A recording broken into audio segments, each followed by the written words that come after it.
Katarzyna is the co-founder and board member of the Young Leaders in Energy Association in Poland.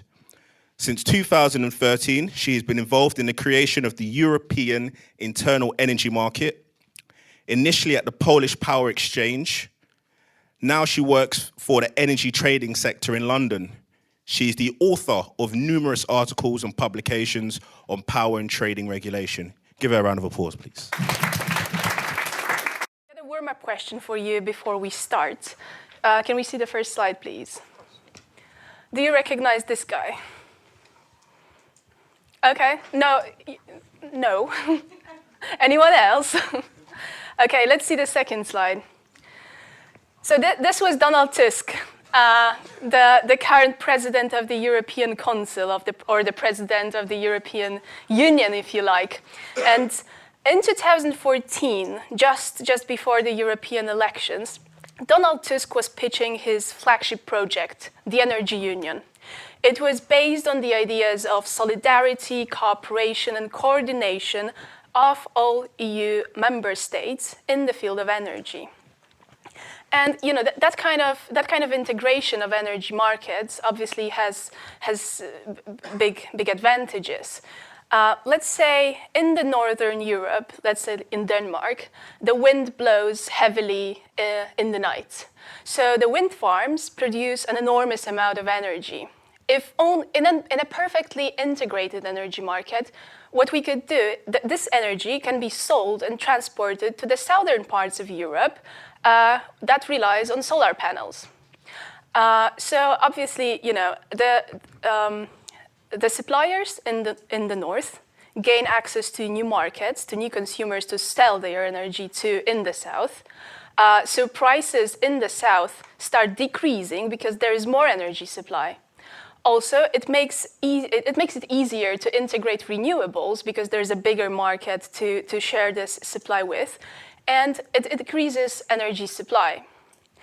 And the European Commission, there is research to show that it makes sense. The European Commission has calculated that integrating energy market would save us from somewhere between 2.5 and 4 billion euros per year in terms of energy costs.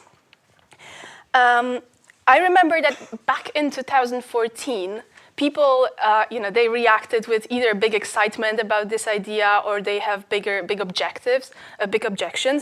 But what many people overlooked was that the energy market was already happening. It started way before, and in 2014, it was already making a significant progress. In fact, if we can take a look at the next slides, you'll see that the energy market integration has been a big part of the EU policy since 1986, and that's when the European leaders pushed forward the so-called Single Act, whereby all industry and commercial trade within and between member states, that's important, became fully European, as if only one single market existed. Of course, back then, the energy market looked quite differently than it looks today. No one talked about this bright future meshed with smart grids and dominated by renewables, all, of course, managed from the cloud. It was a rather boring place. It was quite a dodgy place, dominated by incumbent monopolies. They were vertically integrated, which means that some people just won't believe that it actually took place. They were vertically integrated, which means that all energy market functions were accumulated within one company. So production, distribution, transmission, and sales, it was all in one entity. Of course, those monopolies did not have much interest in boosting competition between themselves. So I guess they just needed someone to push them in the right direction. And that's what happened in 1996 when the process that commenced with the single act resulted in the so-called first energy package pushed forward by the European Commission.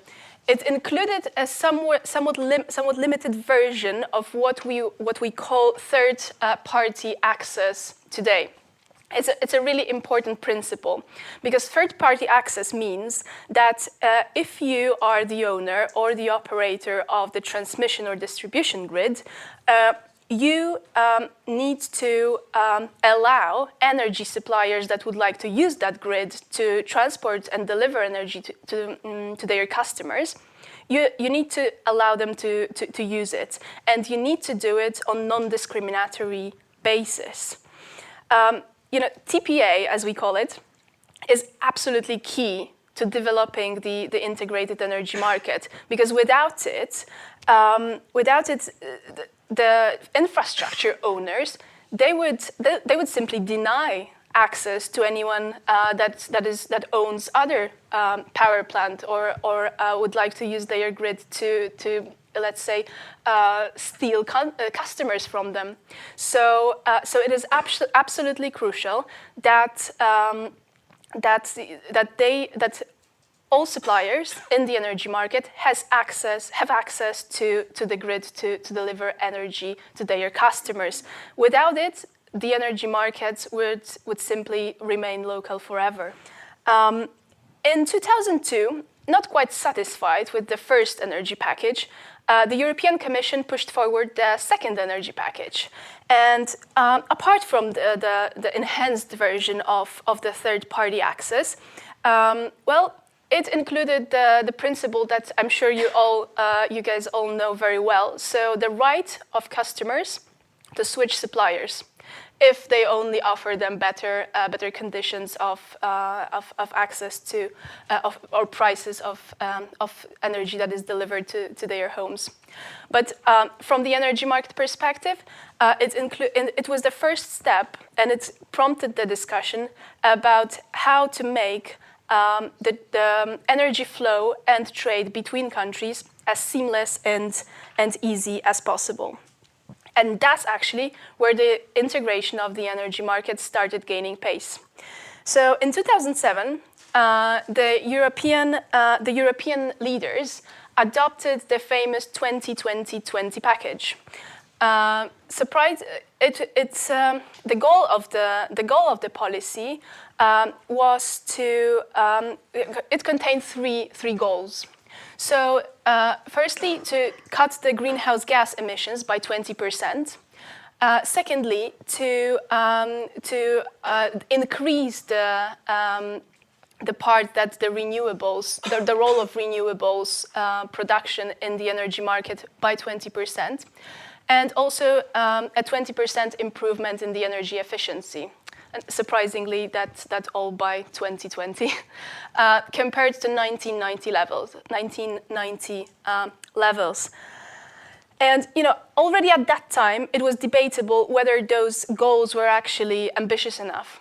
But that was, the point was that it was the first truly common EU policy in a wider sense of the energy market. What followed was the third energy package that is still binding today, and it was a set of legislative acts, and to be honest, it didn't introduce any break. It wasn't a breaking point in terms of the policies that it introduced. What's important was that it used different legal tools.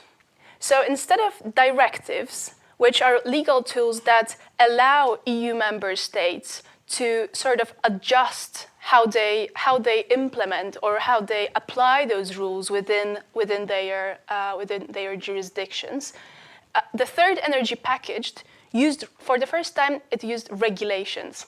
Regulations are directly applicable, which means that there is no room for maneuver for member states in terms of how they apply it to their energy markets and to their jurisdictions internally. So I'm not sure if there are any lawyers in the room to share my excitement, but this really was a breaking point. It was a very strong message, like no more soft approaches, no more kind of integration sort of thing. This is the time to make the internal energy market happen, where all producers contribute to one single pot of energy, where they have to compete against each other to make it to the merit order and to justify their existence. With one single pan-European transmission system grid that serves like as a motorway for electricity to travel across Europe and to deliver energy to the places that mostly need it. And with one single power exchange that serves as a pot of offers to buy and sell electricity from all different places in Europe. That's a great idea. We're not there yet, but if we can take a look at the next slide, that's going to help us to understand it better. So right now, there are more TSOs, so transmission system operators, than countries.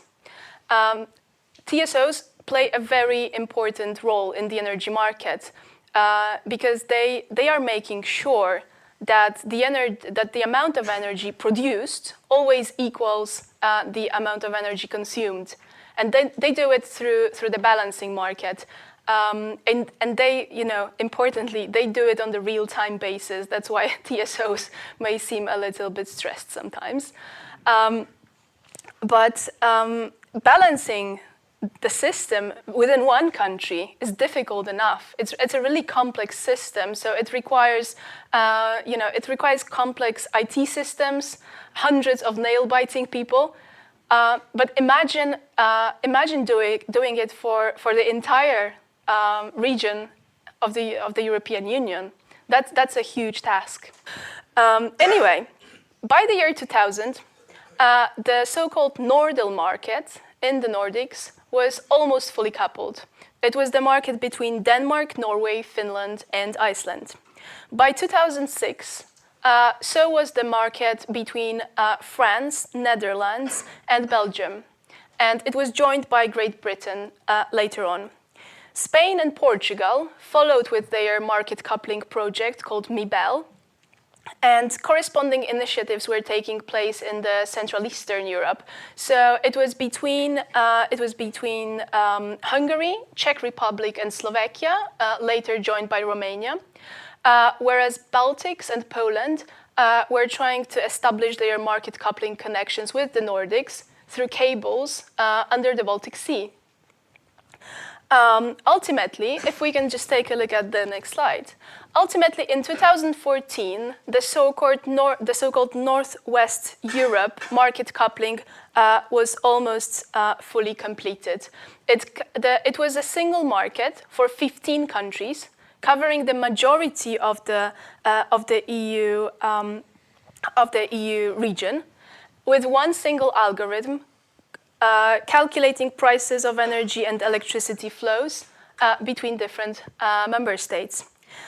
In May 2014, MIBEL, so Spain and Portugal, joined the big project. And in February 2015, so did Italy and Slovenia. The Central Eastern Europe part has not joined yet, but this is yet to come. So the multi-regional market coupling, as it is called today, now covers 19 countries, the majority of the EU region, and more than 85% of the EU energy consumption. So it's quite big, as you can see. And it's 28 years later, after the single act was signed by the EU leaders. I think we can say that the integration of the European energy market is finally coming true, and it was done by Europeans themselves. Even though Brussels provided all those policy incentives, it was really the Europeans that made the big project happen. And it wouldn't have happened otherwise. It was first national, then regional, and finally it's becoming pan-European. It's quite amazing if you think about it, because EU member states opted for the integration that ultimately means that they are more reliant on each other in terms of the delivery of energy that is so needed in today's world. Because ultimately it means that in one member state, the production power plants, the production facilities, may have to be shut down because there is someone else in the neighboring country that can produce more efficiently. As mentioned, in today's world, when energy supply is so important, this is a pretty high level of trust. So you're probably wondering why I'm telling you all this. And this is because the energy union is by no means complete. I think Donald Tusk, at the end of the day, was right. There is so much to do. There's a lot of work to be done. So I think that there are a lot of people who are still finishing their university in this room, or perhaps you are just wondering what to do next with your career. So my message to you is please join European Young Professionals Network or the Young Leaders in Energy, or set up your own association to gather people and to join this big project. Because this is quite amazing. It's a fascinating work. And I think this is because there is something fascinating about electrical energy. Even though we cannot see it, we cannot live without it. It flows according to Kirchhoff laws, so it doesn't know countries. It cannot be stopped at the border for control. It doesn't have nationality, it doesn't have a race, not much of a political preference neither. It doesn't care much about EU membership referendums. It can connect countries, and I think it can integrate people too. And I think it can help us make the EU market for energy truly unified and truly single, so that no country is an island. Thank you.